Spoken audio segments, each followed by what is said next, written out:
اللہم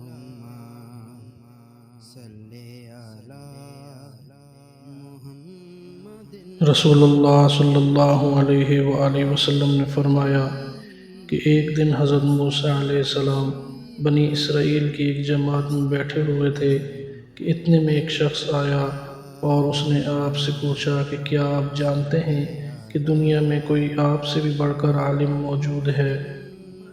حضرت موسیٰ علیہ السلام نے فرمایا نہیں۔ اس پر اللہ تبارک و تعالی نے حضرت موسیٰ علیہ السلام کے پاس وحی بھیجی کہ ہاں، ہمارا بندہ خضر ہے جس کا علم تم سے زیادہ ہے۔ حضرت موسیٰ علیہ السلام نے اللہ تبارک و تعالی سے دریافت کیا کہ خضر علیہ السلام سے ملنے کی کیا صورت ہے۔ اللہ تبارک و تعالی نے ایک مچھلی کو ان سے ملاقات کی علامت قرار دیا اور ان سے کہہ دیا کہ جب تم اس مچھلی کو گم کر دو تو واپس لوٹ جاؤ، تب خضر علیہ السلام سے تمہاری ملاقات ہوگی۔ تب موسیٰ علیہ السلام چلے اور دریا میں مچھلی کی علامت تلاش کرتے رہے۔ اس وقت ان کے ساتھی نے کہا، جب ہم پتھر کے پاس تھے کہ آپ نے دیکھا تھا، میں اس وقت مچھلی کا کہنا بھول گیا اور شیطان نے ہی مجھے اس کا ذکر بھلا دیا۔ موسیٰ علیہ السلام نے کہا، اسی مقام کی ہمیں تلاش تھی۔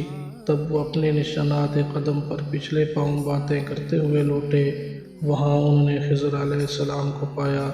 پھر ان کا وہی قصہ ہے جو اللہ تبارک و تعالی نے اپنی کتاب قرآن میں بیان کیا ہے۔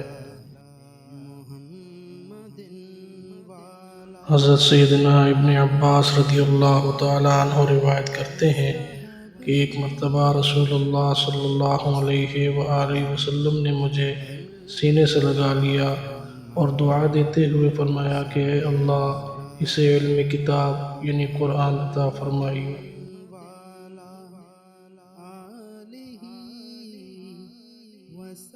حضرت سیدنا عبداللہ ابن عباس رضی اللہ تعالیٰ عنہما بیان کرتے ہیں کہ میں ایک مرتبہ گدھی پر سوار ہو کر چلا۔ اس زمانے میں بلوغ کے قریب تھا۔ رسول اللہ صلی اللہ علیہ وآلہ وسلم منا میں نماز پڑھ رہے تھے اور آپ صلی اللہ علیہ وآلہ وسلم کے سامنے دیوار کی آڑ نہ تھی، تو میں بعض صفوں کے سامنے سے گزرا اور گدھی کو چھوڑ دیا۔ وہ چلنے لگی جبکہ میں صف میں شامل ہو گیا، مگر کسی نے مجھے اس بات پر ٹوکا نہیں۔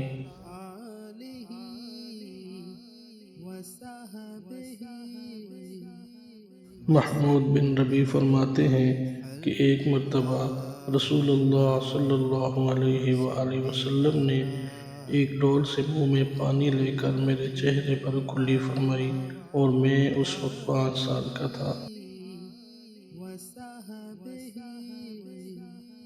وسلم